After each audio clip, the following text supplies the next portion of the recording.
Hey everyone, can you hear me okay? Good, good, good. I'm Ellen. I'm wearing my good Levi's today, my victory after the pandemic so that they still fit. And feel free in the Q&A portion to ask Chip about the jeans that he's wearing because they're pretty special, pretty trick.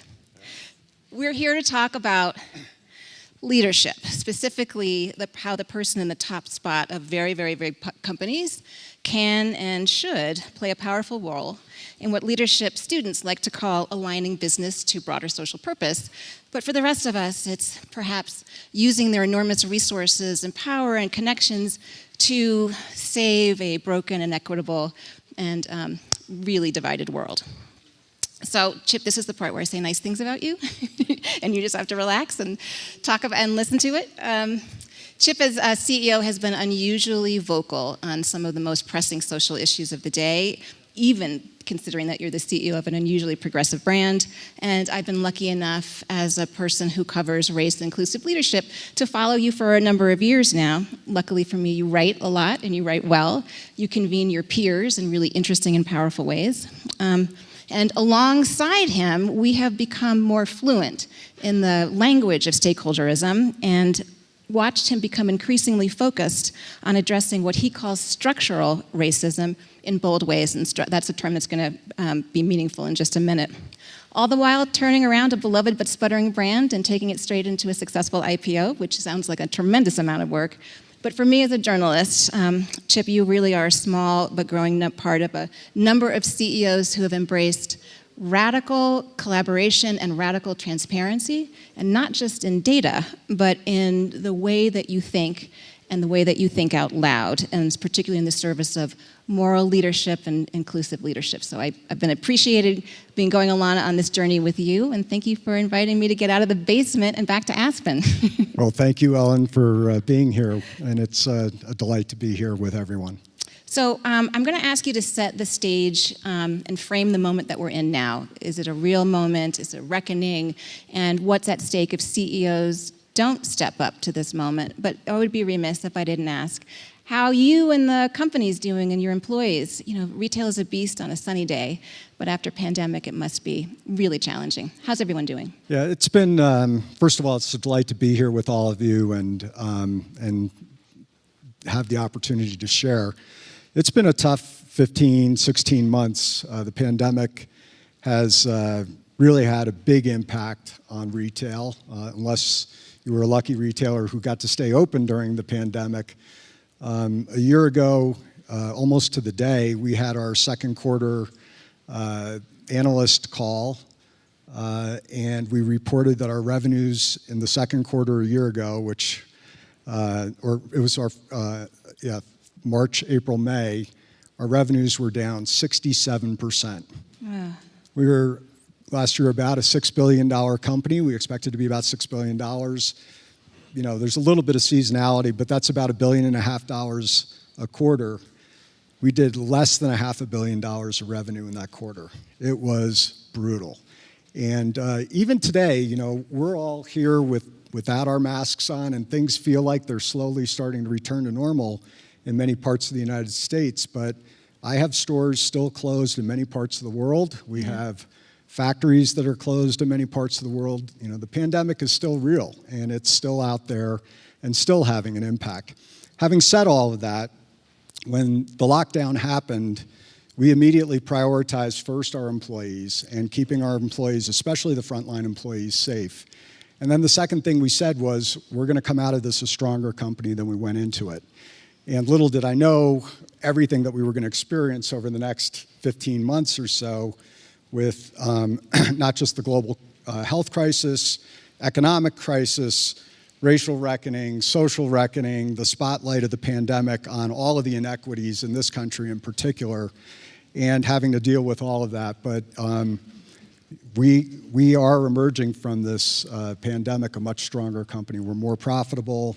Our stock price today, amazingly, despite the fact that our business is still about $1 billion below what it was a year ago, our stock price hit an all-time high just a couple of weeks ago and is well above where it was before the pandemic started. Well done. And that's really the market reflecting the confidence in the Levi's brand emerging from this much stronger. That's good to hear. That's good to hear. I want to dig into your CEO journey and pick some really public nodes to dig into how you think about things. But we are George Floyd's murder plus 369 days. We're spending a lot of time talking about race and equity, and a lot of corporate leaders are particularly as well. Is this a real moment? Can we trust it? This absolutely better be a real moment, because if we fail to take action, when I say we, I'm talking about leaders everywhere, anybody who has an opportunity to make a difference here. If we fail to take action on the structural racism that exists in this country and on the social inequities that exist in this country, which we've all seen through the course of this pandemic, it will be a missed opportunity, and we will continue to go backwards as a country.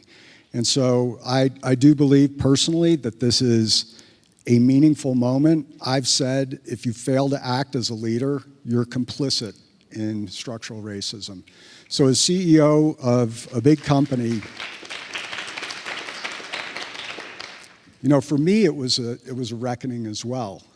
I had a storyline in my head that as a country we've made a lot of progress combating racism, and you could selectively point to maybe a couple of things as proof points to that.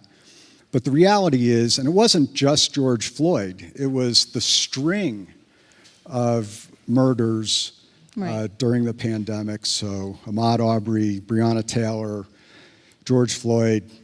For me, even the Cooper incident in Central Park demonstrated what white privilege is all about. And so for me, I had to deal with my own reckoning around white privilege. The second thing is we took a hard look internally at where we stood on diversity, equity, and inclusion in the company. And I have to say, and I've said it publicly before, it is my biggest failure as a CEO. We are not where we need to be, and that means that we're not the company we have the full potential to be. And so I've made it one of my top priorities that we are going to fix our diversity, equity, and inclusion. And it's a cultural issue too, that we're going to address it. And we've made a number of commitments, as well as transparently reported all of our diversity, equity, and inclusion data. Well, I appreciate that transparency. And you're right, by the time you're no stranger to open letters. You communicate publicly, and that we can walk through a couple of them. But you started out in 2016 with an open letter that you wrote on LinkedIn, very politely asking legal gun owners not to carry firearms into your stores. And we're going to lead to where you ended up on diversity and inclusion, because I'm convinced this was actually an interesting journey. I read the note on LinkedIn, and I read as many of the 5,018 comments as I could stand. I didn't. Well, it's a reporter's burden. Can you tell us what the genesis of that was, and what you learned from the backlash, and what you learned about listening to your employees? Yeah, so the real short version of it is we have a company policy that prevents employees from bringing weapons into work. We have about 250 or 260 retail stores here in the United States, and in many states, customers can walk into the store with a weapon. And our store managers were concerned about that, because as a store manager, they're concerned about the safety in their store, and somebody walks in with a weapon, you don't know if they're a good guy or a bad guy or what their intent is. So I had heard about it from our store teams, and that this was becoming more and more of an issue. And then what really caused us to publish the letter was a weapon went off accidentally. So one of the gun owners in a changing room dropped his weapon, and it discharged. You can't make this shit up. I'm telling you, this is true. The guy shot himself in the foot and had to go to the hospital. And it is a true story, swear to God. I could tell you what store it was. It was in Georgia. And that's what prompted the letter. And really, if you think about it, it could have been one of your children, one of your grandchildren. It could have been one of my store staff. It could have been an innocent customer in the store there just to buy a pair of 501s. And fortunately, nobody was injured. So we went to school on the best practice, and several other retailers had published similar type letters, respectfully just requesting gun owners to leave their weapons locked in their car, to not bring their weapons into the store. And yeah, and we waded into this gun debate almost just out of the sheer intent of trying to keep our stores safe. I had death threats. We had unmarked police in front of our house. It was a trying couple of weeks. And yet, 2 years later, that wasn't enough. the polite request to just leave your guns in the car was not enough. And I think Parkland clearly was part of the decision. Yeah, so, our target consumer are young kids, basically, right? So 18 to 30-year-olds is our target consumer. And we do a lot of research, and with that cohort, the two biggest issues on their mind here in the United States is climate change and gun violence. They all grew up doing lockdown drills. I have a daughter in school in San Francisco. They practice lockdown drills more than they practice earthquake drills. It's a reality. And unlike a lot of us who practiced duck and cover drills because the Soviets were about to drop nuclear bombs on the United States. I remember those. That never happened. So there were a string of mass killings in 17, 18, 19 that culminated, the straw that broke the camel's back for me was the Parkland shooting. And this time I went to our board of directors because we wanted to really weigh in on ending the gun violence epidemic in this country. And knowing how contentious that is, and really all we're about is ending gun violence epidemic. We're not about taking away weapons or repealing the Second Amendment. It's just about protecting our society. And this year alone, there have been almost 400 mass killings. Mass killing is defined as 6 or more people killed. 400 incidents already. We are on pace to have a record year, beating last year's record year. Mm-hmm. So, so we decided to weigh in. And the board actually, in the engagement with my board of directors, they made the program stronger. We went in saying we wanted to do a one-year program. We wanted to speak out on this, but more importantly, we wanted to put our money where our mouth is. So words is one thing, action is another. So anytime we take a stand on something, we're acting on it as well. And the board said, in for an inch, in for a mile. If you're going to do this, do it for at least 4 years and commit at least $1 million to it. So we funded a number of nonprofit organizations, largely led by youth who are committed to ending gun violence in this country. We're now 4 years in, and we're continuing. So we're going to keep going until we make a difference here. Well, but where does the resolve come from? I think the first time you did the public letter, you had 4 other CEOs join you, and a year later, after your IPO, in the middle of, in between all the other things that you're doing, you had 100 people join you. What was that like? What were those conversations where more people felt comfortable coming on board? Yeah, I like to talk, Levi Strauss has a long history, and this isn't really about me necessarily. It's really about the office of the CEO at Levi Strauss. There is a moral obligation to lead with courage and to want to make a difference in the world. We're a relatively small company. Like I said, we're $6 billion. Our market cap's about $10 billion. We punch way above our weight. But it's about being the tip of the spear, about not being afraid to be the first one to take a stand on something. So when we spoke out on ending gun violence, that first letter, when H.R. 8, the Gabby Giffords bill, was introduced to the House of Representatives, I think it was 2 years ago, it was me and 3 other CEOs. Ed Stack from Dick's Sporting Goods was the other notable one. 6 or 7 months later, when the similar bill was sitting on Mitch McConnell's desk and not going anywhere in the Senate, we did a similar letter and had 160 CEOs sign it. On the letter that went to the senators, we kept it live on the internet, and we had over 200 CEOs join. So clearly there's momentum, and there's a little bit of safety in numbers too for those CEOs that didn't want to be the tip of the spear. That's true. They can join in in the conversation. So let's switch gears and talk about the work that you're doing internally. Like for so many CEOs and other executives that I speak to, the world had been operating at 211 degrees, George Floyd brought us to a boiling point. You have been unusually candid, as you typically are, about what that revelation was for you. You talked about reckoning with your own white privilege.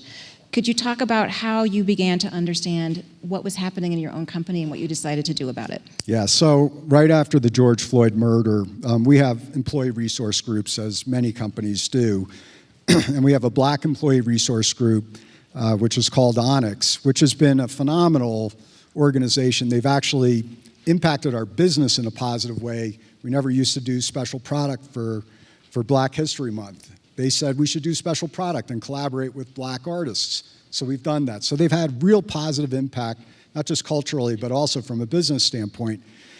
So right after the George Floyd murder, I got together with some of the leaders of Onyx and just had a real candid conversation about what it was like to be Black in our company. And the truth of the matter is, while on a total US basis, we are a relatively diverse company, when you look at our headquarters and you exclude our retail stores and our distribution centers, we are way off of the mark. And then if you slice it by layers of management, starting with my executive team, we are nowhere close to where we need to be. And as I said earlier, that's one of my biggest failures, I think. And for me, a real reckoning, and I'm determined to fix it. It is now one of my top priorities.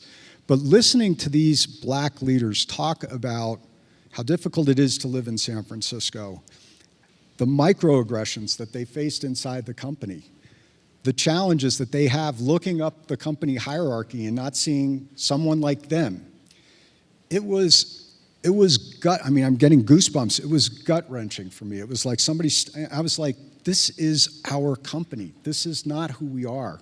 And we have to address this. So I started engaging with them on what should we do about this? And that led to a number of concrete action steps, because to say you're complicit if you're not doing something is one thing, but to lay out a roadmap for here's what we're going to do and committing to it publicly is another. So the first thing we committed to was publicly and very transparently sharing all of our diversity data in the US and committing to do that on an annual basis. It's not great today, as I said, and we slice it. You can look it up. It's online right now. We slice it by management. We exclude distribution centers and retail, so you have a real picture of corporate headquarters. And we're going to do it every single year. And it better get better, or I might not see my 11th year in this job. And so we're really determined to make it better, and we've put real programs in place. We committed to doing a pay equity study, not just by gender, which we've been doing for several years, but also by ethnicity. We published the results of that in January. We committed to adding Black leader to our board of directors, which we've already done. We've added Elliot Rogers, not because he's Black, but because he's an awesome executive. He's the chief information officer at Ulta Beauty. He has a long history of supply chain, former military officer like myself. He went to West Point. I went to real school. But it's a joke. But we made that commitment. We also said every open position that we hire for, the slate has to be 50% diverse. And we're insisting on diversity in every interview panel that we do. We've significantly increased our university hiring from historically Black colleges and universities.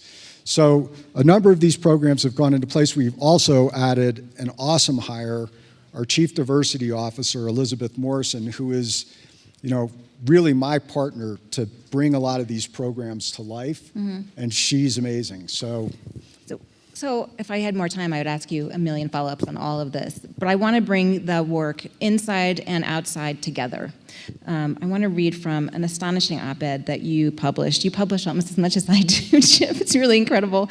After the police shooting of Jacob Blake in Kenosha. And you said, over the last couple of weeks, what I've really come to believe is that a number of the issues that we've stood up for, which would be guns and immigration and voting rights and all of that stuff, are in a way are all interconnected to racism, to structural racism in this country. And we say structural, not systemic, to remind everyone that these are man-made structures. To me, this is the moment where you're thinking out loud and pulling it all together, and then gathering other leaders around you to think about this. Am I reading this correctly? Totally. I've got a couple of really good thought partners internally, including Elizabeth, but we were talking about all these different vectors and how it disproportionately impacts Black and brown communities.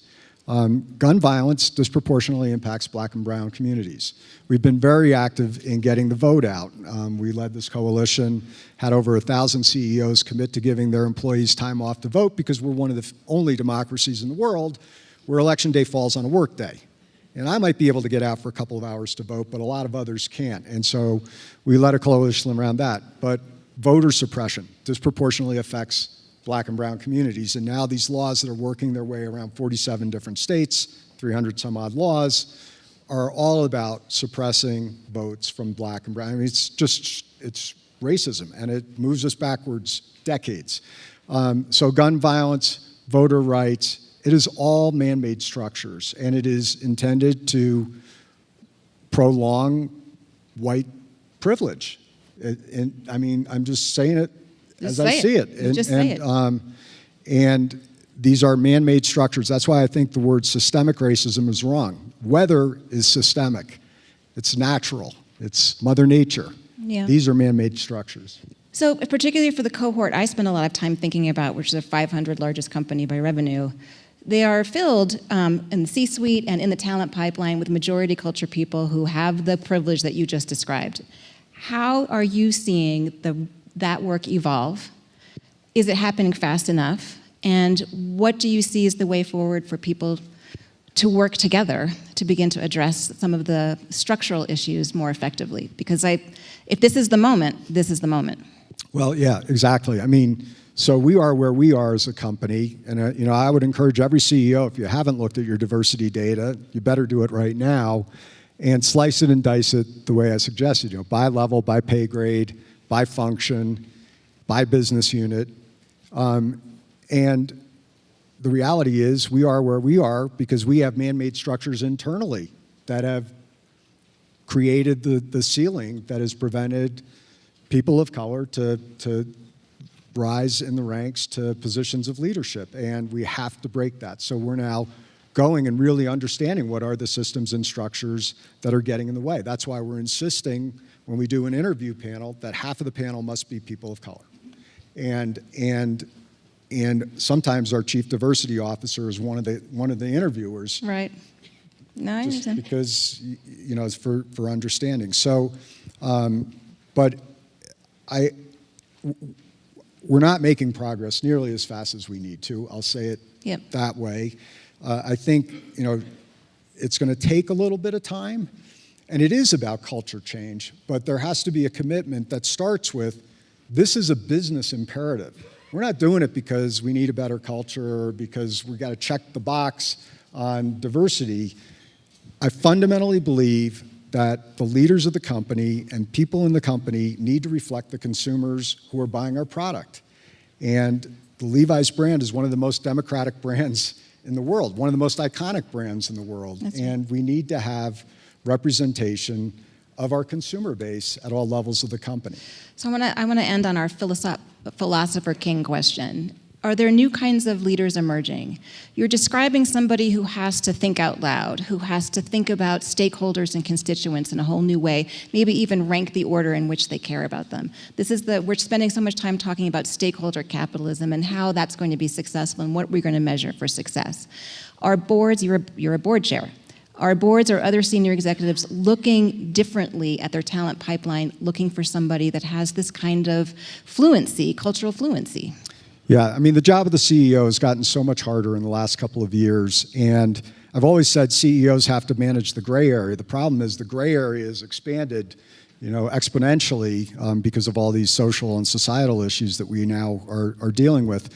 So I do think that leadership needs to evolve. And I mean, one of the great things about the pandemic is empathy really rose to the top as an important leadership skill. And all of a sudden I'm doing Zoom meetings in people's bedrooms or living rooms, or while their kids are running around and they're supposed to be Zooming to school. It really led to a different type of leadership. And so I do think we are going to see leaders either evolve their leadership skills or practices, or they won't be successful, and new leaders will emerge that have those characteristic traits.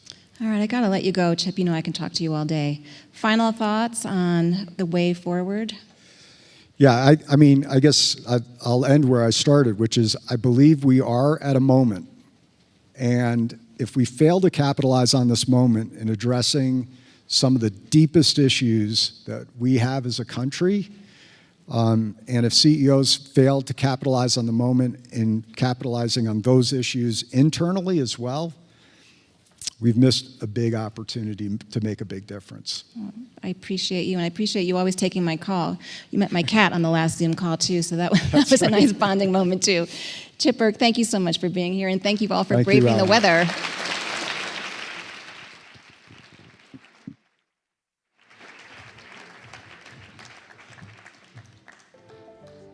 Although Ideas Festival friend and frequent participant Gwen Ifill died in 2016, we remember her for her important contribution to the American discourse.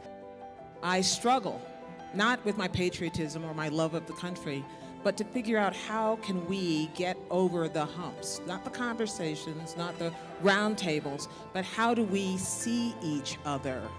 How do we begin to see ourselves and then see each other?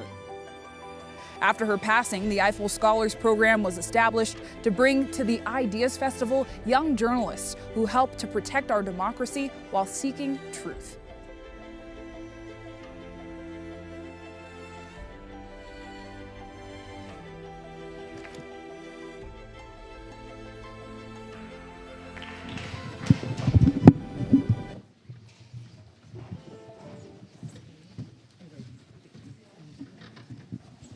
Jeff and I were just talking about how much we miss Gwen, who really was a dear friend to the Aspen Ideas Festival.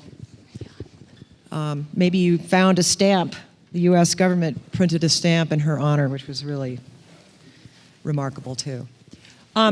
It's my pleasure to host a panel about the future of media. And it's a subject that I care a lot about, although admittedly I know very little about, frankly. But this gang has helped me get educated, and I will share that I didn't want to end the conversation tonight because I really didn't want to go after Joshua Johnson, who's going to be our next interviewer, so I'm his warm-up act. It's my pleasure to introduce three very important journalists in very different fields. Samantha Barry is the editor-in-chief of Glamour magazine. She's been a guest lecturer at Yale and a Sulzberger Fellow at Columbia. And really interestingly, she was the executive producer for social and emerging media at CNN prior to coming to Glamour.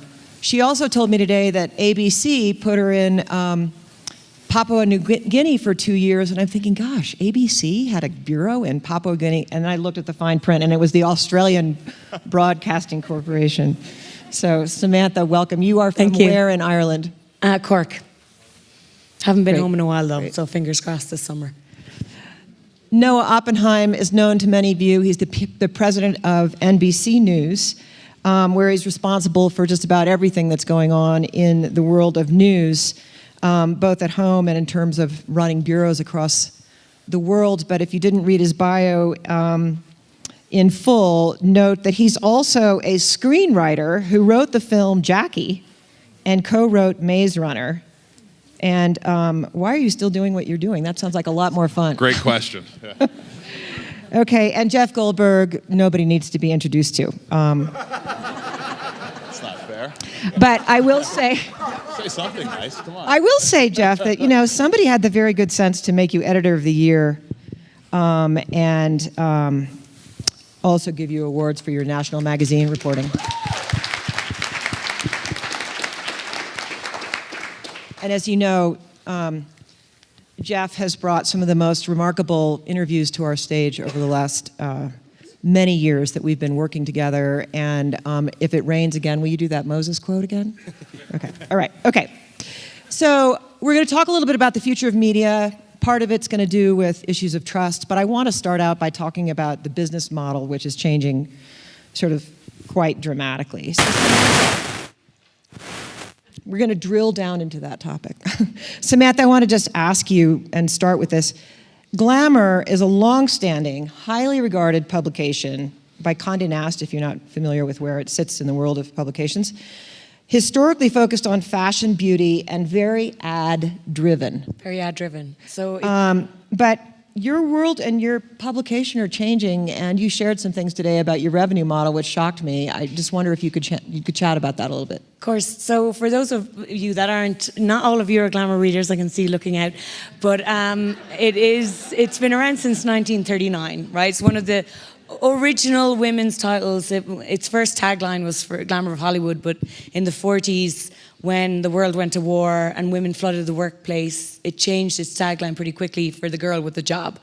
And yes, it covered fashion and beauty, but definitely lifestyle and wellness and health. It was the first place to ever pay Andy Warhol for his art. He used to sketch for Glamour. It was the first magazine in America to put a black woman on the cover, which was so ahead of its day. And it had all these great moments in the world of magazines. And in the world of publishing, it did really, really well. And if you look back deep into the archives, it was a very clear-cut model, right? The editor-in-chief was responsible for the cover and the pages of content. And the publisher was responsible for surrounding that with very expensive print ads. And that was it, right? Black and white, very easy, printing money for publishing. Great. That, I was an unexpected choice, I think, for Condé. I'd spent my whole career in broadcast and digital and storytelling. But what they needed was somebody to come into Glamour and take the title into a different way of storytelling and look at it, not only the content across different platforms, but the potential revenues. So within the first year, I stopped print, which was, you know, some people were sentimental about it, but I wanted to focus our energy into video and social and digital and places that I knew that we could win in content, but also revenue. So what is different now about our model is that we make content for lots of different platforms, right? For owned and operated, for YouTube, for video, for social. We've also launched Glamour Studios, so we've started doing development for big movie and documentary projects. And our revenue stream is, yes, there's digital advertising, yes, there's sponsored and branded content, but there's a massively growing commerce business that we've built under the Glamour title. We have lots more different revenue streams coming from community and subscription, events, and I think as an editor today, what you're looking at is how am I bringing content that serves all of those different places that we play in order to make the most money in order to put it back into the content, because I feel like that's what all of us on this stage are really invested in, is how do we continue to make money so we can continue to tell stories. And I think in the 90s and before that, and even the early 2000s at Glamour, it was very black and white. Now you've got to be a bit more innovative in where you play and how you make money in media. Noah, you've been in a ratings battle. I was looking at sort of weekly ratings in the news media, and it's up and down, and it's a constant battle, and it seems to be reported a lot. I guess it has a lot to do with advertisers. Obviously, cable's in there.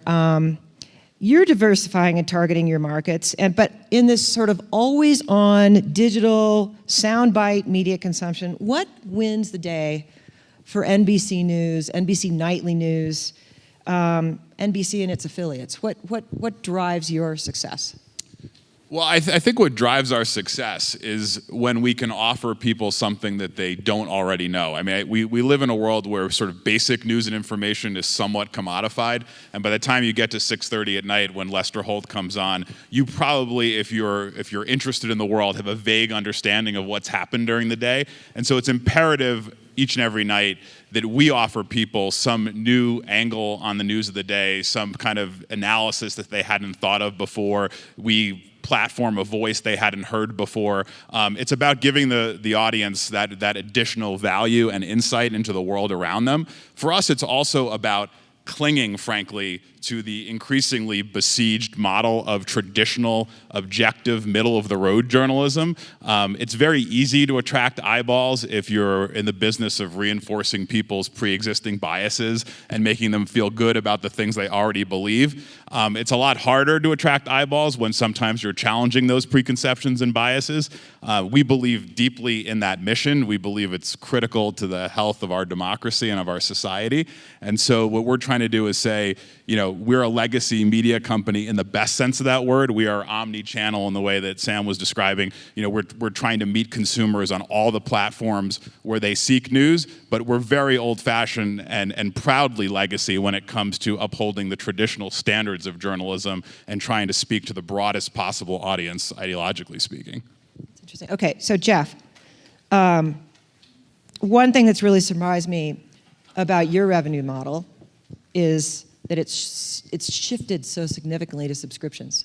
Right. And can you just talk a little bit about that? I mean, it used to be ad-driven, and I don't know if you all know, but Jeff and his team have driven Atlantic subscriptions over 800,000, but with millions more coming to your website digitally. How did you do that, and how is that elevating both the quality of your journalism, but also is it paying for everything? Is it paying for everything? Yes. Not in a technical sense, but spiritually, it's been very rewarding. It'll pay for everything eventually. I mean, you got to invest to. There's a CEO sitting right there. I'm not going to talk about how we make money. Anyway, it's not my main concern. We do still have separation of church and state in an institution like the Atlantic, and I try not to think about. I'm not supposed to think about the money. I'm supposed to think about the quality of journalism. To answer your direct question, we shifted toward subscriptions. I mean, we haven't abandoned advertising. Obviously, we'll take it, obviously, and we go out and seek it. But we did it because we had to do it. It's an unstable market. It's probably in secular decline of some sort. Facebook and Google eat up 90% of all digital advertising now, and would eat up 100% if they could. And so the reality of the world is such that we had to do that. But the advantage is of having a circulation-dependent model is that we're in a direct relationship with our readers. I'm not insulting anyone. I think when I say that all things being equal, I would rather be trying to please our readers, subscribers, with the quality of journalism than trying to figure out what advertisers want from our magazine, right? I'm going to be dependent on advertising for many years to come, partially dependent. But I think what we've done is ultimately healthy for the journalism, and obviously it's a kind of way of spreading out risk. We always get. We run a lot of controversial material. The country's polarized. Nobody likes everything that we publish. Constantly getting people threatening me to cancel their subscriptions. And my rule is, if 50,000 people write in on a morning and say that they're canceling subscriptions, I'll pay attention. But that's just. But I don't have to pay attention to that. I shouldn't pay attention to that in some ways because we don't want to be pressured by interest groups that are forming nodes in the readership. But I shouldn't pay attention to it because the risk is so spread out now. Where a typical magazine can be dependent on 10 to 25 big advertisers. We're approaching 800,000 subscribers. That's more than we've had in 164 years. 800,000. Yeah, it's approaching is probably more accurate in the technical sense of being correct. From a mathematics standpoint, but I think it's a much better place to be, and we're not doing cheapo subscribe. I mean, our typical subscription acquisition is $50 a year, so it's not nothing. We have more readers coming than ever. The pandemic was kind of insane in terms of traffic. It's relaxed a little bit since then, but you know, we're doing 30 to 40 million unique visitors a month. Every unique visitor is an opportunity to convert that person into a subscriber. And the way we do it, and this is I'll end on this because this is the most important point. The way we do it, and thank God for this, because otherwise I would leave, is by providing quality journalism. It turns out that there's a portion of the American public and international public that still wants quality journalism, deeply reported, carefully edited, fact-checked. You know, like it to be more, obviously, but it's been a it's salvation from a business standpoint, but it also is very heartening because it means that, you know, the crap commodification that goes on across the internet is not the only story. Right. So I think that's incredibly valuable, and it speaks to the sort of integrity that you bring to your publication. Noah, you have a different dilemma, I would think, in that you've been a national brand. NBC News has been around since the beginning of television, and you speak to millions every single day.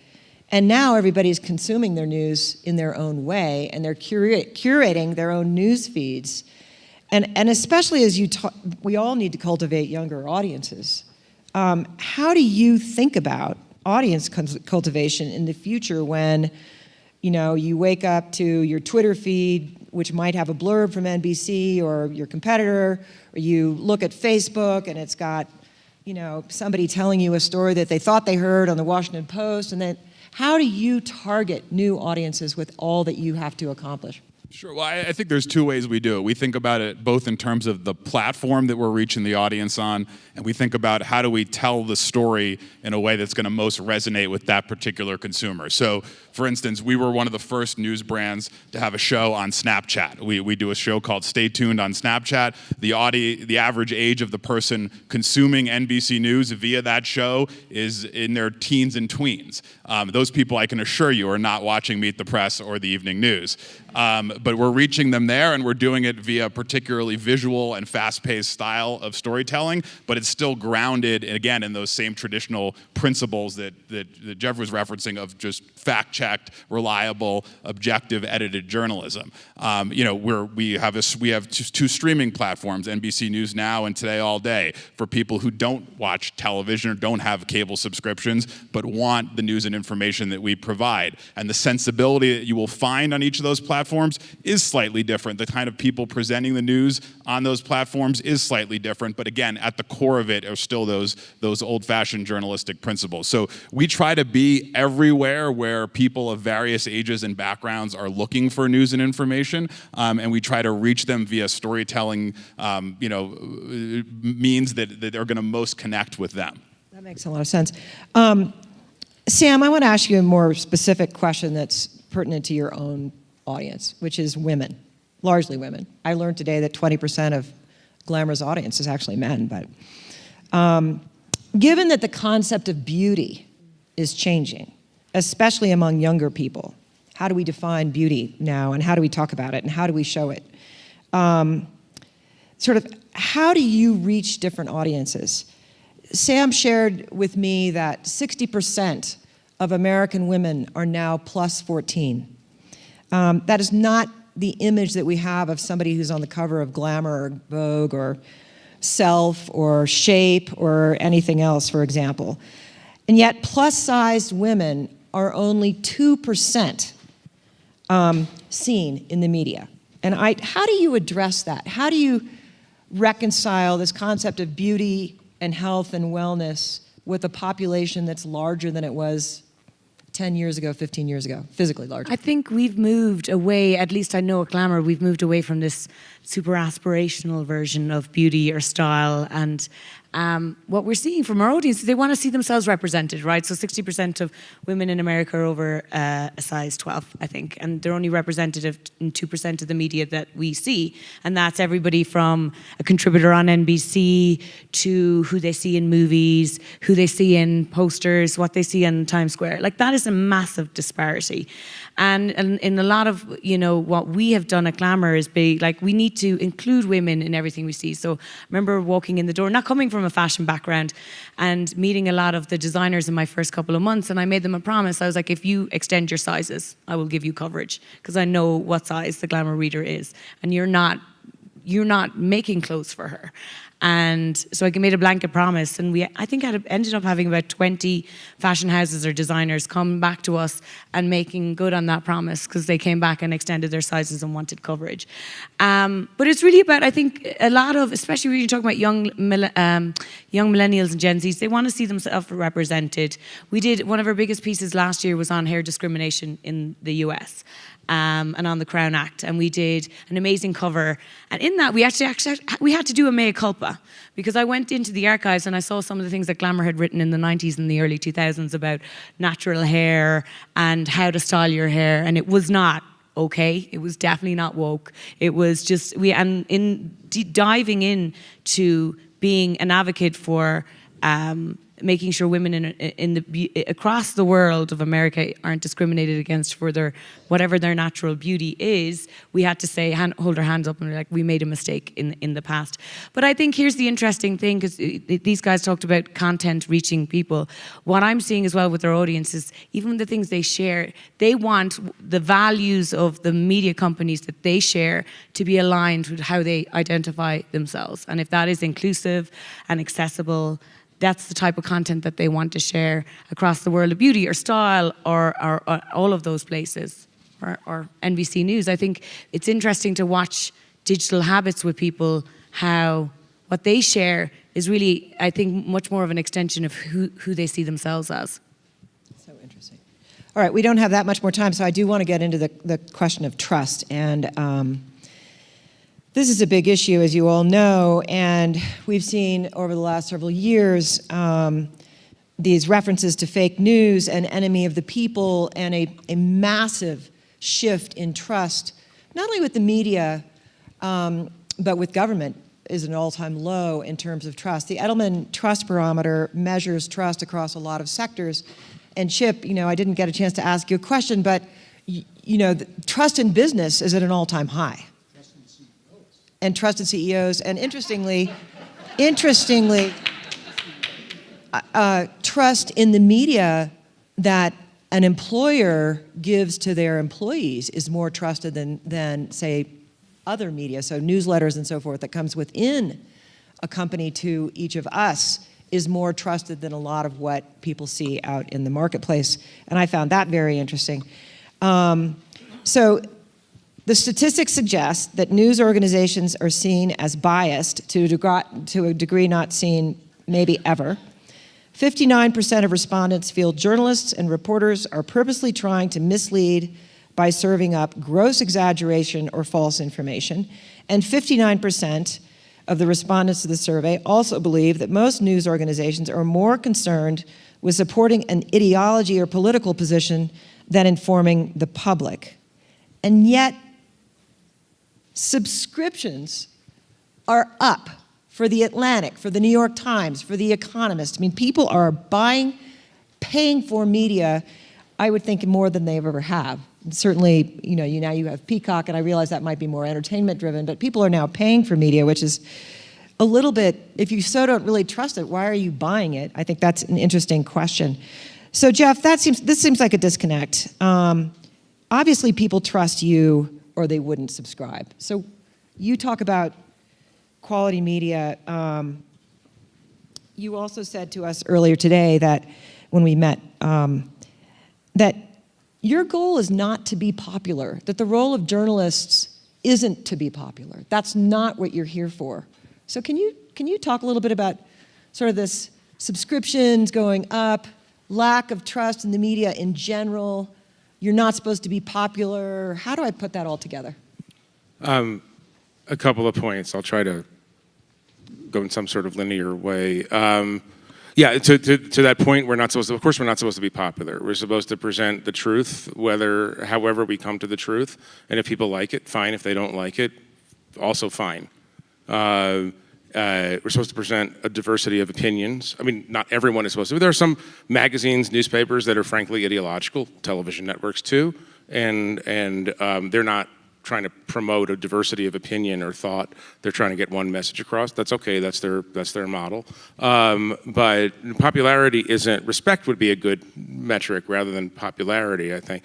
One point that's worth making. We talk about, and this is not exactly a representative audience, is 340 million people in America, right? If you add up all the people who pay for subscriptions to the New York Times, the Washington Post, the New Yorker, the Atlantic, the Economist, you're talking about 12, 13 million people, right? I mean, disproportionately influential people, obviously, but it's, that's one slice. I also, just to sort of answer a couple of the other points that you raised, and I'm sure my colleagues have other points to add to this, but, this issue of trust, it's not the weather. It's not, to borrow an earlier talk, it's not just happens something naturally. It's not the weather.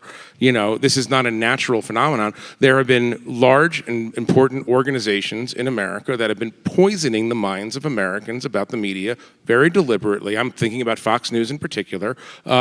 Deliberately poisoning people, deliberately poisoning the idea of trust, deliberately poisoning the idea that that people in the media are flawed, and obviously we could talk all day about all the mistakes we've all made, all the mistakes our organizations have made, but there is a deliberate attempt to subvert the idea that there is such a thing as empirical truth, observable truth, and there are people who are trying to undermine the idea that most people in journalism are trying in good faith to try to get at something resembling the truth. So you can't do this for year after year after year after year and add in the social media maelstrom to all of this. And so we're fighting, and Chuck Todd, one of NOAA's employees, has said this. He's written this for The Atlantic, because NBC people do a lot of their best work for The Atlantic. He wrote a piece for us saying that, we as an industry, we don't quote unquote lobby for ourselves. We just assume that saying we're putting out trustworthy information is enough. And he said, we have sort of left the field bare, and basically allowed people with, I think, nefarious agendas to come in and poison the minds of we've talked a lot on this stage. We've talked a lot in the last 5 years, and I'll end with this point about how do you reach that 35 or 40% of Americans who have decided to embrace an alternative truth system or alternative reality system. And the answer, I used to try to fake my way through an answer because I'd like to think that there is an answer to this question.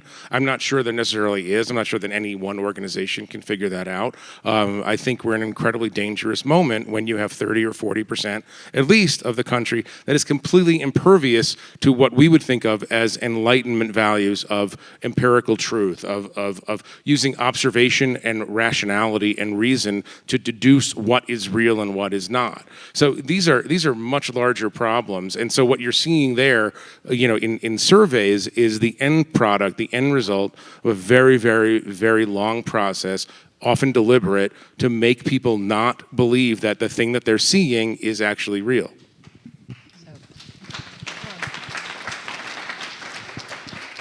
So Noah, just to move this along, because this is really, really, really important, what can the media do to unify us? Does the media have a role as unifier in some way? I don't think it's our job to unify. That's not our job. Our job is to, hold the powerful accountable, to try to capture the best available version of the truth at any given time, and convey it as broadly as possible. I want to say I agree with almost everything Jeffrey said there. I agree we're in a terribly dangerous moment. I agree that there's unequivocally bad actors out there who are throwing gasoline on the fire and trying to drive wedges between Americans and trying to attack the notion of an empirical truth. But that said, there were fires burning before that gasoline got thrown on, and I think that as an industry, one of the things, in addition to what Chuck points out that we don't do well, is we have to acknowledge our role in this. Whenever trust breaks down in a relationship, each party played a role in that. And I think that if you look at the way that newsrooms have been constituted in the last several decades and the groups of people who are making decisions about what stories get told and what angle gets brought to those stories, it has not reflected the reality of a lot of Americans. And I think we're seeing a reckoning across the board as newsrooms try to rectify that. I think that, if you read the New York Times, if you watched, frankly, NBC, if you read The Atlantic over the last few years during the course of the Trump administration, there would have been periods of time where you would have thought that we were collectively, as mainstream media, telling you that on any given day you were going to wake up and see Donald Trump hauled off in handcuffs and accused of being a KGB agent. And that did not happen. And so a lot of people looked at that coverage and say, well, wait a second, are these people telling us the truth? Our polling has been wrong, really wrong, 2 election cycles in a row. We have a responsibility to look at ourselves and say, why was it wrong and how do we fix it? And I think that the more transparent we are about the imperfect nature of what we do, as Jeffrey said, we're flawed. It is like scientific inquiry, journalistic inquiry gets it wrong sometimes, and we have to do a better job of explaining that to people, and then we have to do a better job of fixing it when we make mistakes, and I think that's how we sort of gradually rebuild trust over time. And I also think on what we talked a little bit about earlier, it's like how newsrooms are built, right? Like I worked for BBC World News in London, came over to work at CNN, and it was this amazing, phenomenal, like during the 2016 election, that when there was a debate or a convention, it felt like all of New York media descended upon Flint, Michigan, or it descended upon Dallas, or it descended and ran around trying to tell local stories.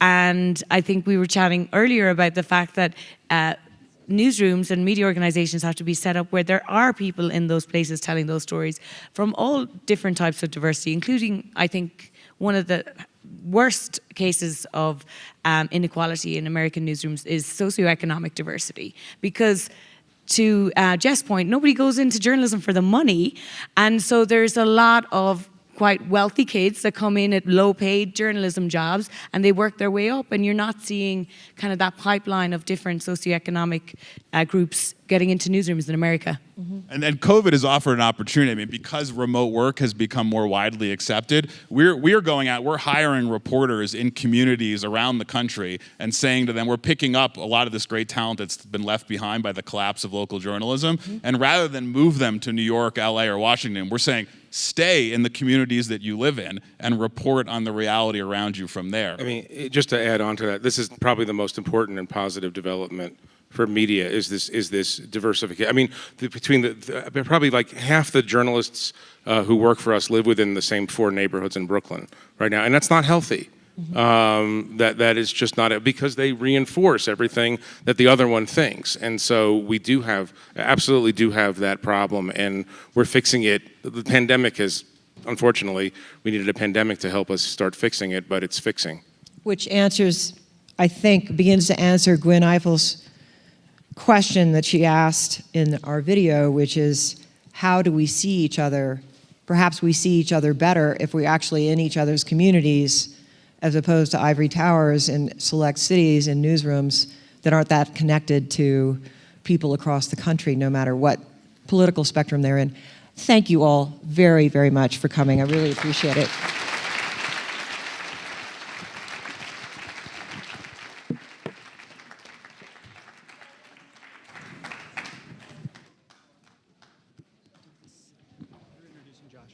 Oh. First time you ever moderated a panel? That, like that, yeah.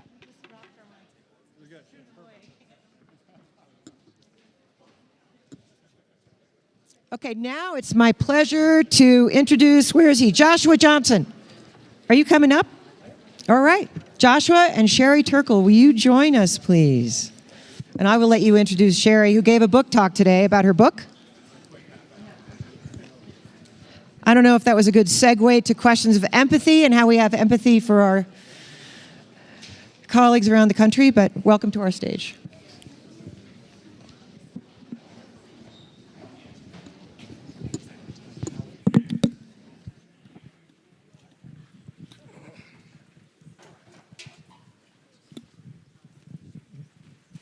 Thanks very much. Thanks very much. Hi, everybody. Good to see you this evening. Thank you for making a little more time for us. Abby, Kitty, did you actually change the schedule so that you wouldn't have to go after? Is that true? Did you actually? Do I have that much power over the festival? I'm swollen with power. I could say anything. No, I'll be good. We'll be good. Because we do have a good topic. And I think it carries on from what we heard in that Gwen Ifill clip about how we see ourselves. It may actually be fortuitous that we flipped the order because we've heard about the more practical aspect of how we see ourselves. What we want to talk to Professor Turkle about is maybe the more personal aspect of how we interact with one another as it relates to the structure of our democracy. I will just introduce our guest, Sherry Turkle, by way of saying that she's the Abby Rockefeller Mosaic Professor of the Social Studies of Science and Technology at MIT. She's the founding director of the MIT Initiative on Technology and Self, and is the author of a number of books, including Reclaiming Conversation, and her latest book, The Empathy Diaries, a memoir. Professor Turkle, welcome. It's good to have you with us. It's great to be here. The reason that we're having this conversation is kind of started by something that President Biden said at an event where he said that empathy is the fuel of democracy. Yes. And a lot of your research has to do with the nature of how technology affects our human relationships, including our capacity for empathy. Yes. I think before we get into all this, could we just define that term as you see it? What is empathy? Empathy is the capacity to put yourself in the place of another. And in my work, I expand that, or because it's so important to me, I try to flesh it out a little more and give it a little bit more of a rigorous definition, that it's not just putting yourself in the place of another, it's putting yourself in the problem of another. And it's not just putting yourself in the problem, it's then making a commitment to be there for that other person. And it's not a kind of kumbaya moment where you say, I know how you feel, but quite the contrary. It's a moment of radical not knowing, where you say, I don't know how you feel. I'm here to listen and really tell me. And the reason I like beginning with that moment of radical doubt as opposed to, yeah, I've been divorced, I know how you feel, is that it puts the emphasis on a capacity that we're losing, which is to be able to listen to another person, you have to have the capacity for solitude. And all of my research before writing this book, which is a memoir, all of my research has been on the ways that technology has subtly undermined our capacity for solitude and our capacity really for empathy, which begins in solitude, which begins in that capacity to be content with yourself and not always looking to a device, to an incoming, to some feed to tell you who you are. Can I just get a sense from everybody here? This is a little bit less of an interview and more of a conversation. I think my title in this one is moderator/conversant. So I gained a new job title tonight. But for those of you who are here, when you hear that statement, empathy is the fuel of democracy, right? When that sits in your brain and in your spirit for a minute, how does that strike you? Agree, disagree, not sure. Empathy is the fuel of democracy. Agree? Disagree? Not sure? Okay, appreciate your honesty. I would love, I don't know how much time we'll have to talk, but whether you agree or not, I'm interested, particularly if you agree, if you have places wherever your communities are or your spheres of influence are where you see that interaction between empathy and democracy, or maybe the gap between the two of them that stands out to you. I'm curious about that in terms of how we think this through, and we'll get to that in just a bit. What professor, that was a slip, that was really a Freudian slip. What President Biden was trying to say is that he's rather professorial. I just gave him a job hike. What he was trying to say is that is that if you can't listen to somebody else and put yourself, not like them, not like what they have to say, but respect who they are and what they have to say, you're not going to be interested in their views about who won the election. You're not going to be able to hear their opinions on what your community should be. So actually, that in the very practice of a personal matter, you're doing the political. And so he was trying to make this connection between you can't be a citizen, you have to practice being a citizen by practicing this personal quality. And I thought that was really an important connection that I think it was a very significant connection for him to make. Now, with your research, Yeah. I imagine that over the last few years, you've seen a lot of this shift in terms of the way that we interact with one another Yeah. because of this black mirror in our pocket all the time. Right. Do you think, and this is a highly reductive question, so feel free to expand out, but do you think on balance, the impact of this black mirror has been more positive, more negative, very mixed, kind of ambivalent in terms of our ability to show empathy? I think it's more mixed, but what do you see? It's very mixed, but one thing's for sure. The research shows that if we're having lunch and I take this and I put it face down and turn it off, you have it on, but if I have it face down and turn it off on the table, it will decrease our empathic connection during lunch. And if I take this, again, face down, turned off, and put it like here on the floor, really in your peripheral vision, it will decrease your empathic connection with me in the course of our interaction. Now, why is that? Because it's off. It's not interrupting you. It's because its very presence reminds you of all the elsewheres that are contained in that phone. And so... Can anybody relate to that? Is this ringing true? And so... It's almost like you're trying to be noble, like, I'm going to give you my undivided attention now until it beeps. But you've got my attention for right now. But I'm saying that if you disenable it, the incredible thing our mind does, that if you disenable it, I'm saying turn it off. Even knowing that it's disenabled reminds you of all the elsewheres that it represents. So that the first thing you need to do with your children, your mother, your lover, your brother, I mean, anyone, is to really put your phone out of sight so that it is out of mind. Because we need to, one of the things that empathy requires, that relationships require, is the feeling of full attention. So a lot of the fuss about how much screen time and how much, we each need is so off the point. What people really need a little bit of is that feeling that you have my undivided attention. Is that maybe also part of what we're talking about as it relates to technology and empathy? And we'll get to American democracy And in I just a will second. give you back your phone. I'm sure. Hey, it belongs to NBC. They can buy me another one if she took it to Boston. I don't know what to tell you. Do you think that this has to do with the shift in social media, in newer technology? I think that, if we went back a few decades and said that technology creates distance with empathy, you might hear somebody say, but I feel so much more enlightened now that I've watched Roots.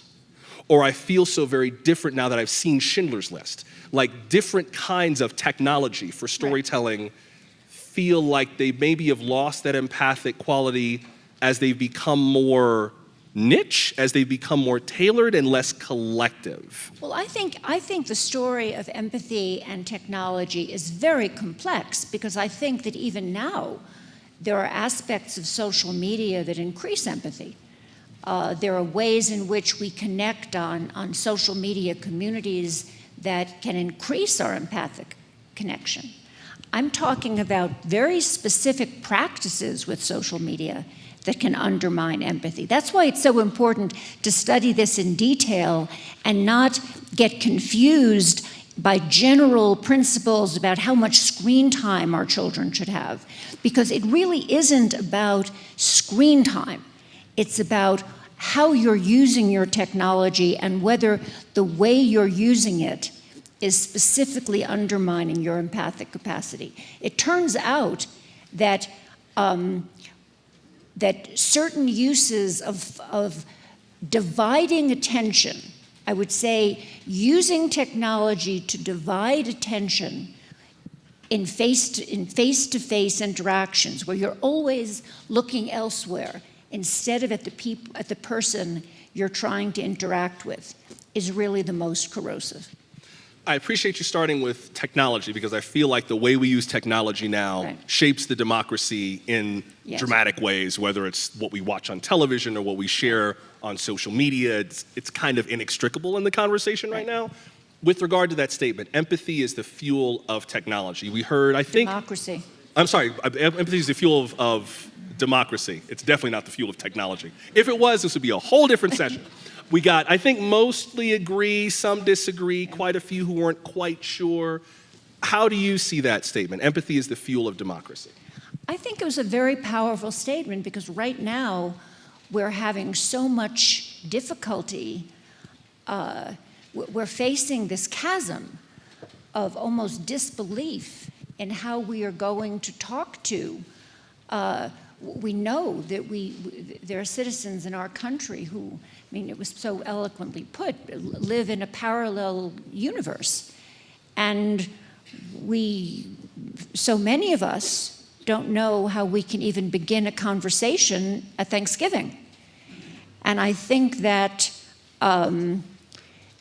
beginning to conceive of empathic practice as not liking what you hear, but being able to listen to other points of view and just trying to imagine how people got to that point of view is a discipline that is worth developing. And I think in a democracy, it really is the beginning of respect, because I want to be respected. I mean, we have to come to a place where people who hate my opinion will let me vote and respect my vote. They're not going to stop hating my opinion. I just want them to respect my vote and let my vote be counted and not make it go away. Well, then I think growing up as a Jew, actually, and I write about this in my memoir. I grew up in a Jewish family where the shadow of the Holocaust was so heavy, and so many family members in Europe had been affected by it. And my grandparents, my grandparents raised me, and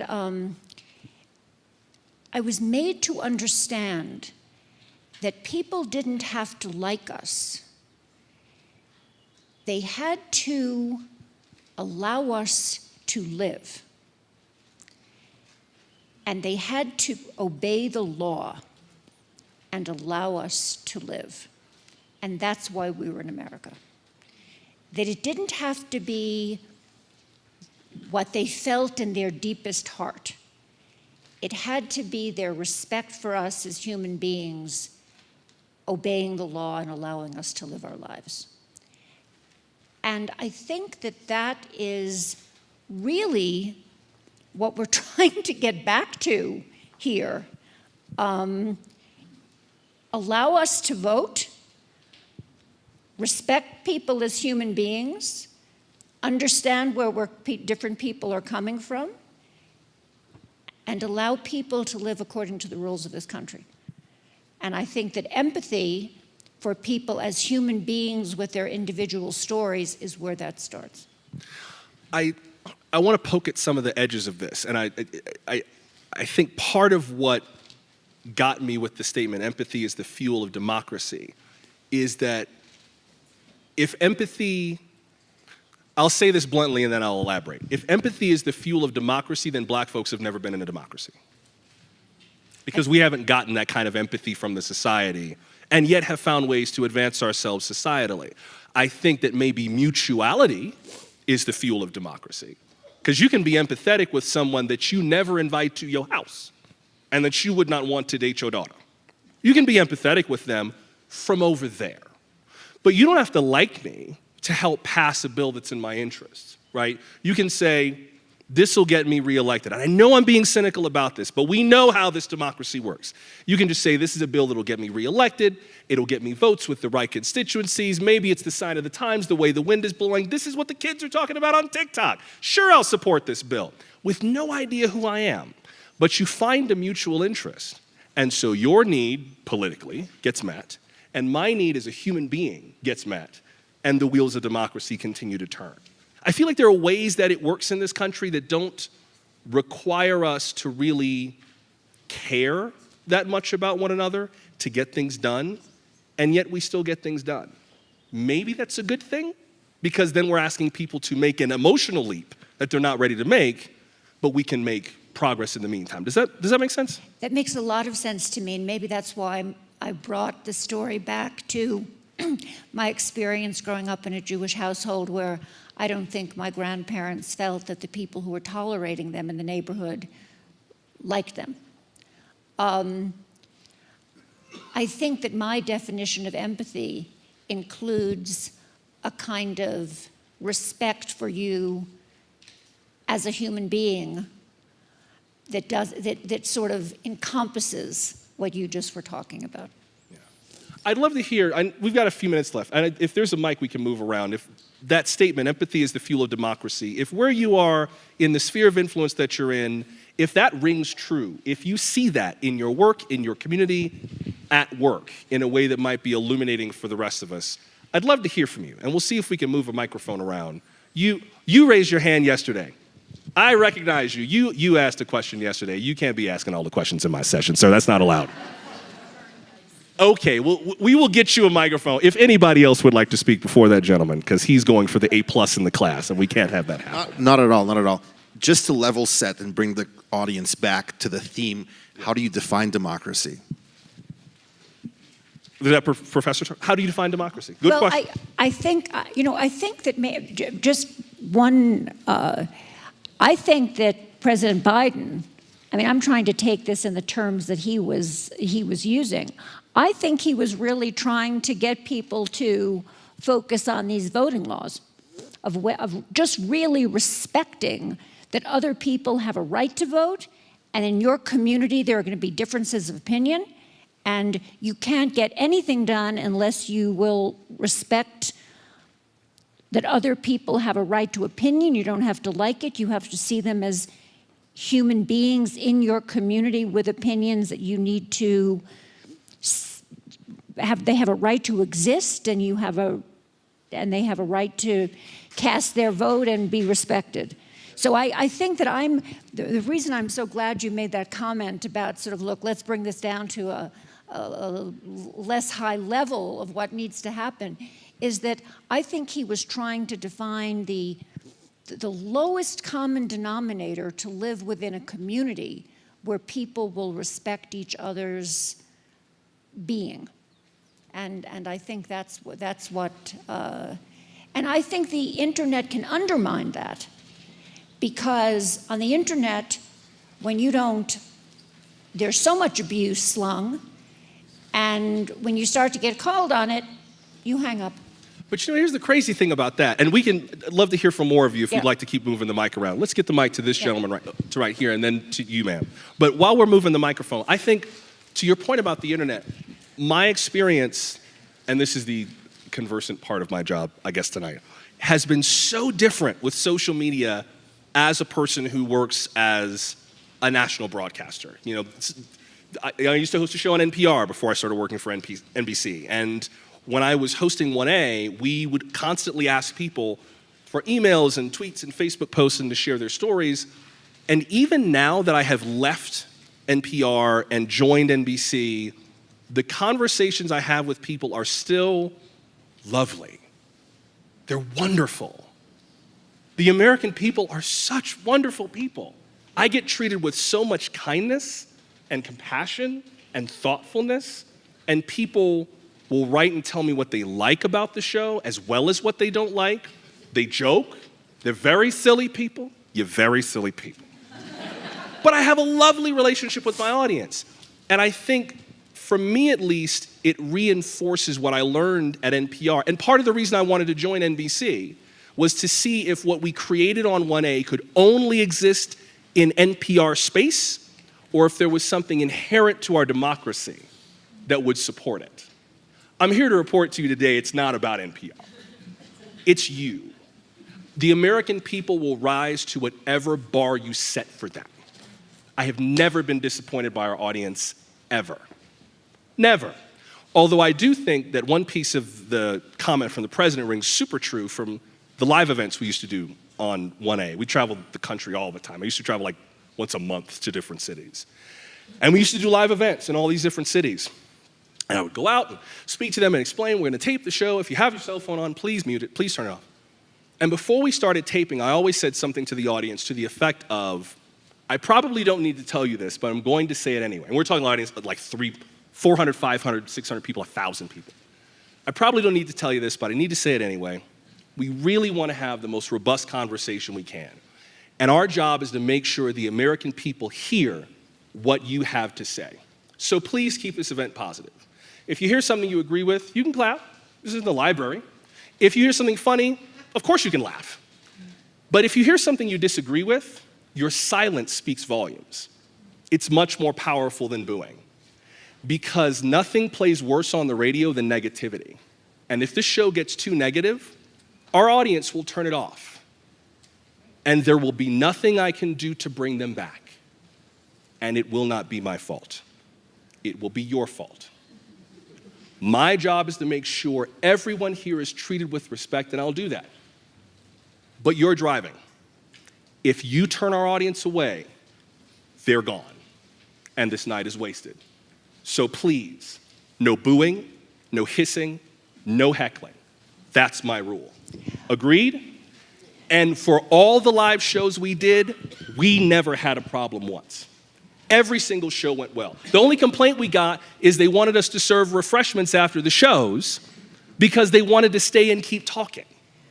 Once they realized we gave them something rare that they couldn't get anywhere else, a safe, meaningful space to have a fun, smart conversation, they owned the mantle and they were like, he's right, this is on us. And they did it. Our audience batted 1,000. It was amazing. You created an empathic space. Yeah. I mean, that's the point. In an empathic space, you're not allowed to heckle. You're not allowed to say, well, I don't want to hear that.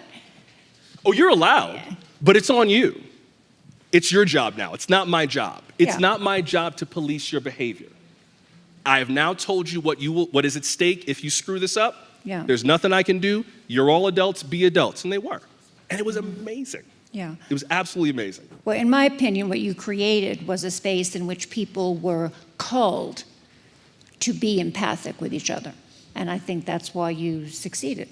Yeah. And I actually think during the pandemic, anthropologists call it a liminal time, a kind of time betwixt and between, when the old rules are broken and the new rules haven't emerged, where we've created a space where that kind of empathy is possible again, because there is this kind of betwixt and between moment that allows for a kind of empathy that's very special. I mean, several people have mentioned that we're in a moment that is a moment, and I think it's a moment that both allows for change, allows for personal change and social change, and for a very privileged kind of listening, very much like you created in the events that you talked about. I know we've only got a few moments left here. I think we gave you the mic, so let's get to what you had to say before we're out of time. Hi, so I think we all want to live in more empathic spaces. It's a beautiful phrase, in a more empathic world.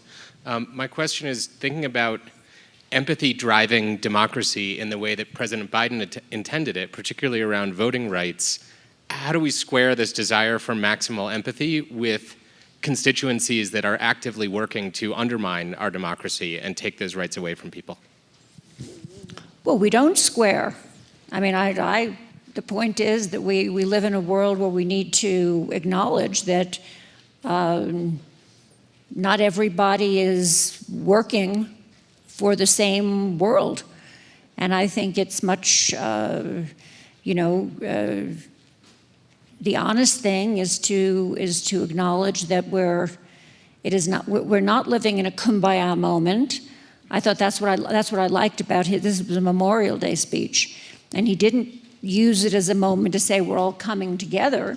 He used it as a moment to say, develop practices in your homes, in your private practices, that will allow you to be kind of warriors, because we are at war with those who would not respect the most basic things about other people. In other words, I think this is a moment to acknowledge a kind of war mentality. And the question for me is, as a citizen, what are the things that we have to do to make ourselves better citizens, to participate as citizens and teach our children to be better at being in this kind of war zone. And I think practices that make us better democratic citizens by giving us a repertoire of almost psychological strengths and capacities and fluidity in conversation and listening and tolerance for hearing things that are painful and difficult and understanding the difference between anger and revenge is good. But I don't think it's a moment where we should be hiding anything under the table. No. And I think if I could just build on that, I think if empathy is your value, practice empathy. The beauty of the First Amendment is it's not designed to protect the speech you like. It's designed to protect everything else.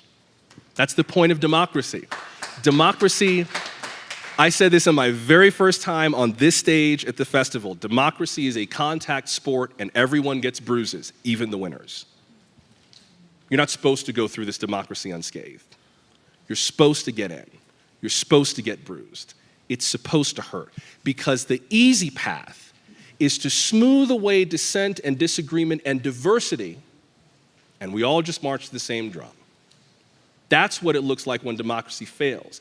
A failed democracy feels easy. A healthy democracy hurts, because you either decide life has to be perfect or life gets to be more perfect. We can't have both. You gotta choose. So if you want to live in empathy, you kind of have to accept that the bruises are going to come. But the bruises make us a stronger country. They're a sign that you've done the work to make America stronger. I'd take the bruises. That's just me. One last question before we move on. Can I have my phone back? I feel extremely naked. I felt completely naked on the stage. Thank you. Thank you so much. The new book is called The Empathy Diaries, a memoir by Professor Sherry Turkle. Thank you, Professor. Much appreciated. Thanks, everybody.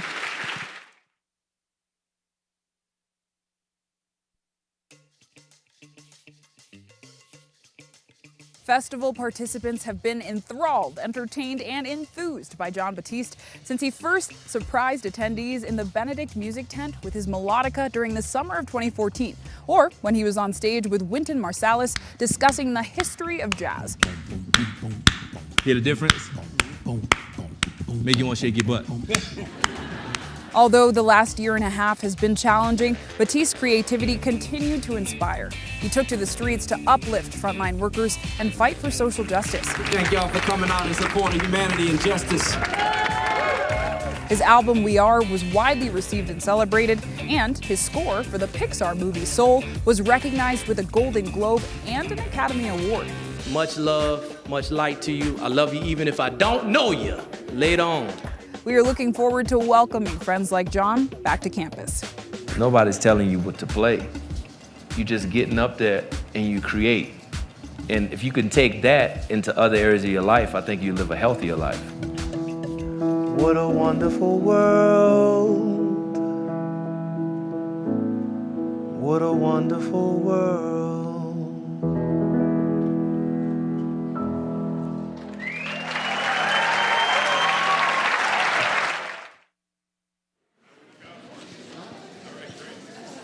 All right.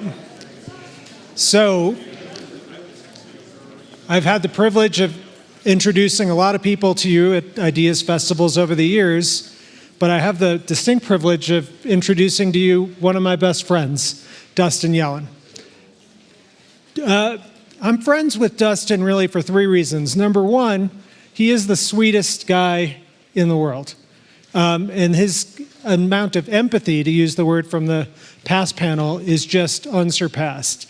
Second, he's one of the world's greatest living artists. And third, he's one of the most interdisciplinary people you'll ever meet.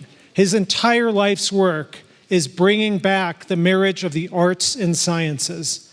And you see it in the art, you see it in what he's done at Pioneer Works, which he founded in Red Hook, Brooklyn, which is all about bringing together people from divergent perspectives. You've got poets next to physicists, next to painters at Pioneer Works. It's really quite incredible, and it brings tears to my eyes when I go there, what you've done.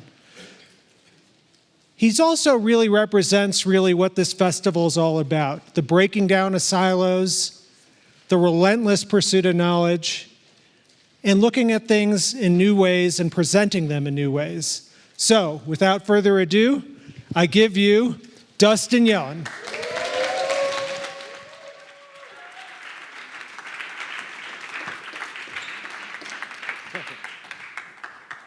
Hello, hello. This is a strange place to be. I was raised by lesbian wolves up Little Annie's Road. True story. I dropped out of Aspen High School, and I left this great town around 27 years ago, and I can't believe you'll have me back. So I'll just get right to it because I'm nervous and I have to pee. I always ask people, what is the issue of our time? I think you all in this room think about it. Fires, floods. I was in Hurricane Sandy. I had 5 feet of water in my studio. Inequity, something I think you all think about. I hope you do. Well, we know what this is. Structural racism, overpopulation. I know it's so beautiful here, but I have to remind you all. Anyone know about pandemics? Artificial intelligence, and the bomb, something we all made and still is with us.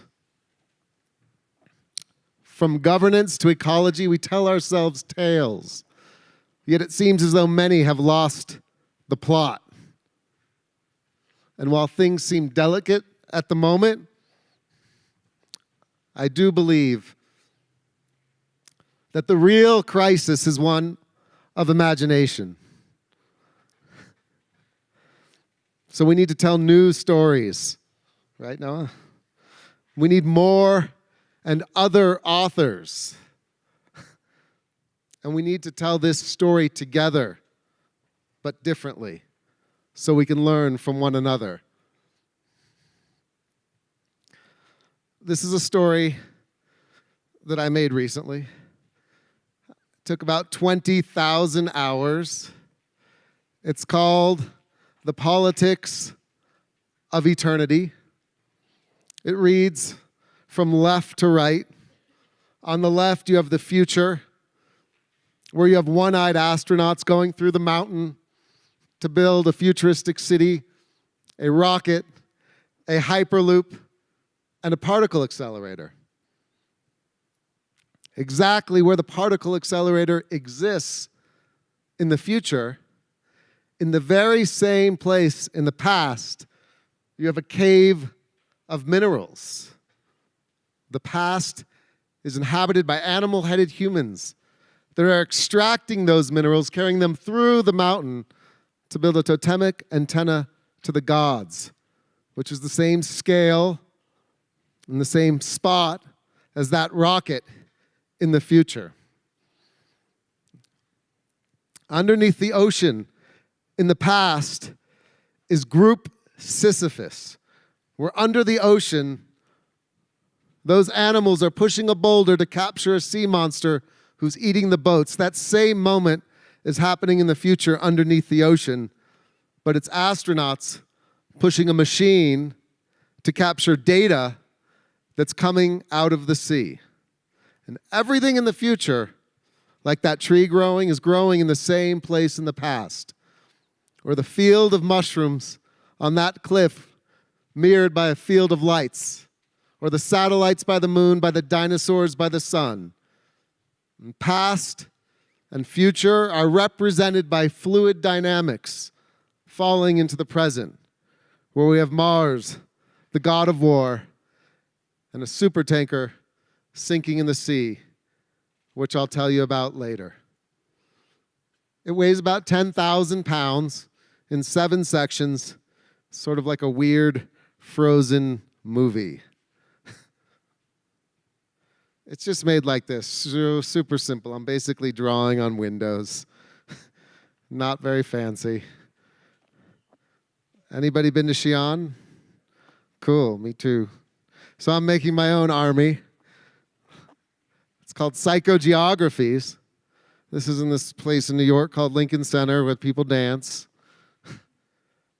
It's about 15 years to do this. I'm making about 150 humans, kind of archiving human consciousness through found media that I cut up in books and I paint and I draw on these 3,000-pound microscope slides.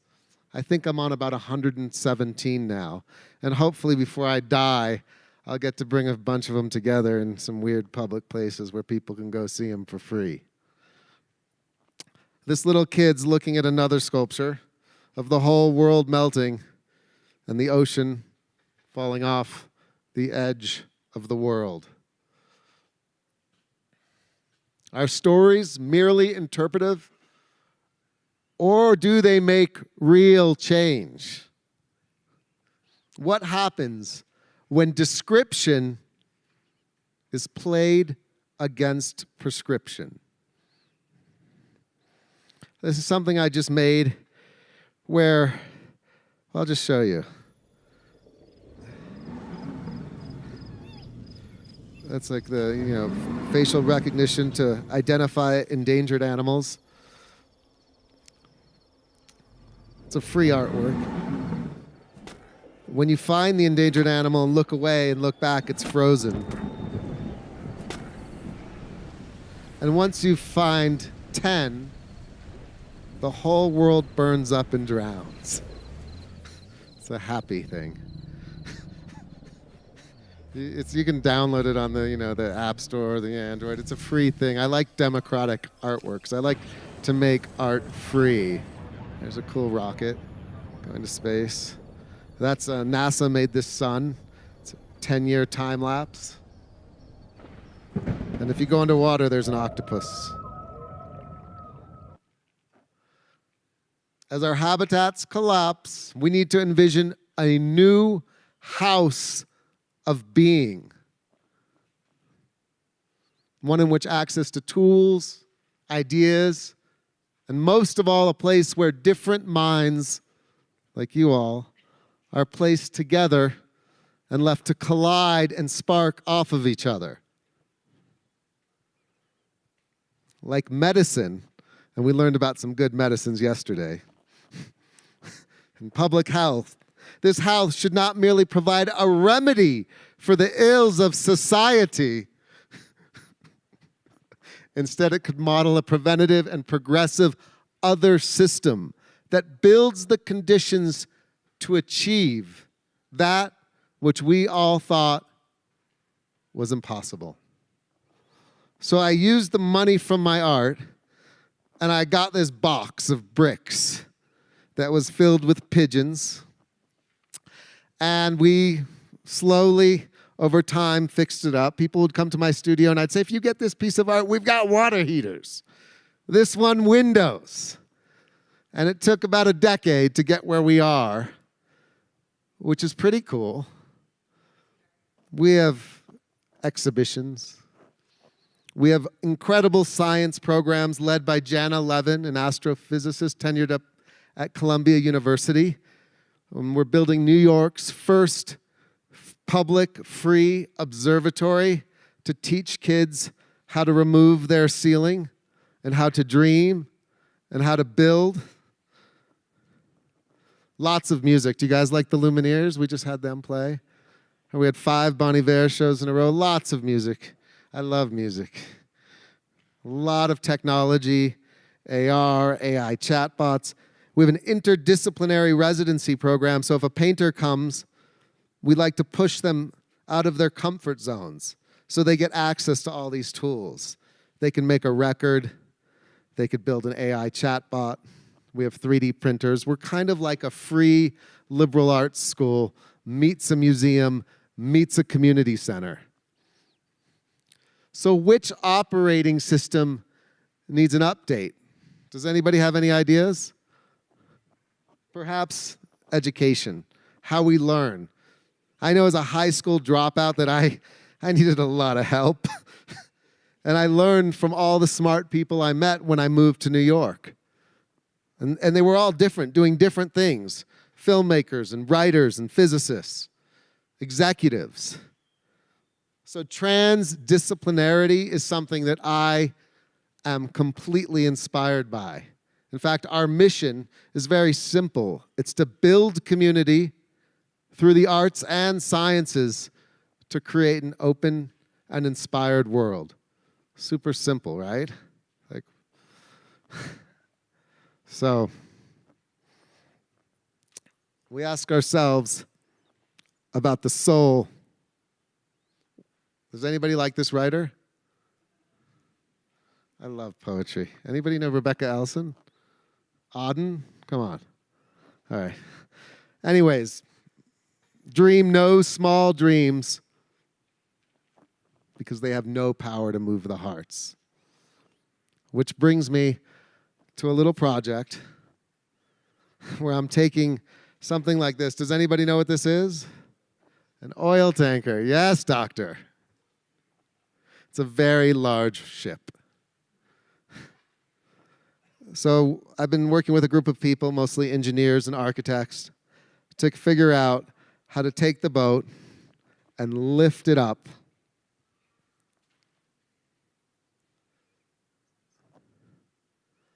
and code it for 2 million people a year to take elevators up to the bridge to learn about the end of fossil fuels and the future of renewables. It's kind of like you could get someone who doesn't even believe in climate change, but their kids are going to still want to go up to the top of the boat. And by the time they get there, they will. So it's a weird civic tourist attraction artwork that I've been working on for years. We have to remember that what we observe is not nature herself, but nature exposed to our method of questioning. What questions are you asking? I'm asking some pretty strange ones lately. What is intelligence? What is consciousness? Is it only human?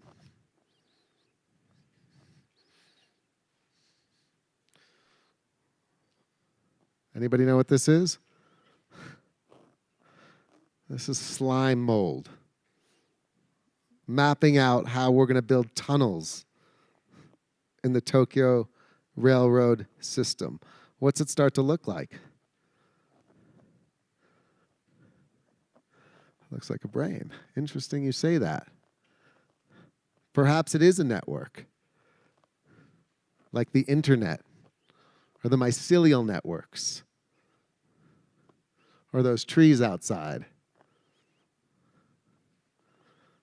or the brain, something we know very little about. This is pretty obvious, I hope, to everyone. But I really do fear imagination is the crisis that we're in. But we don't dream alone. Civilization is a sculpture. And you all in this room are its sculptors. It's up to you, really, to build the world we all want to live in, or we're all going to die. Thank you very much.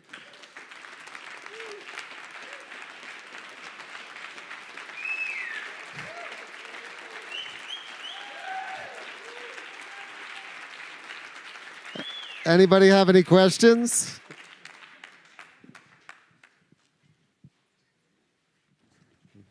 Do you have a location for the art installation of the oil tanker yet? We're doing diligence on a few different cities. It has to be in the water, though, because we're going to turn it up.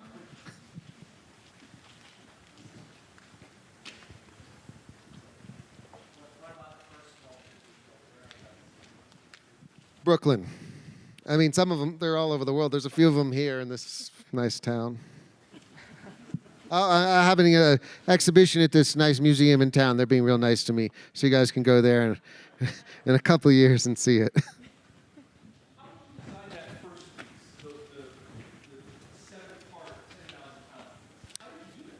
I made drawings, one-to-one drawings on the wall, so 7 pieces of paper to scale, and then I drew it up. And then over the 2 years that I worked on the actual glass, I would add notes and add. So if there was drones delivering fruit, I would draw the drones delivering fruit on them. It was almost like a map that would correspond to the sculpture.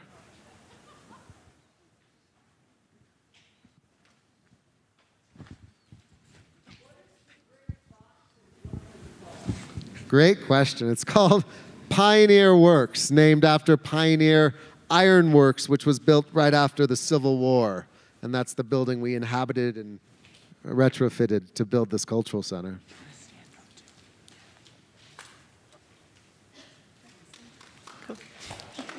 Yeah.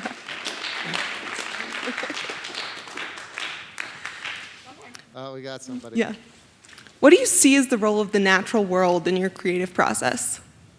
What's the role of the natural world in your creative process? I never want to leave it. I never want to go back to New York. I'm going to move up towards, Castle Creek. I think we're informed by, I think if we open up the aperture of our sensors that is this hardware that we all carry, then that natural world and our natural selves at some point merge. So somewhere, you have sort of this natural intelligence that can start to be stoked.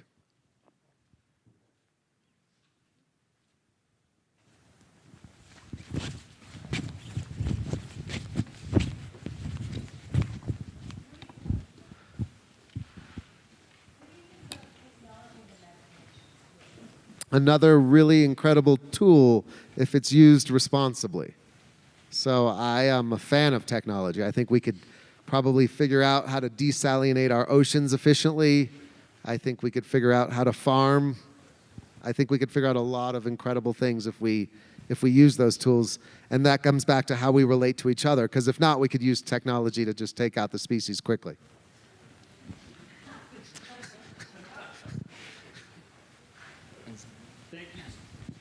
Thank you so much, Dustin. Let's give him one more round of applause. We are going to have the reception under the Pepke tent. Thank you, everybody, for joining us this evening at the Ideas Festival.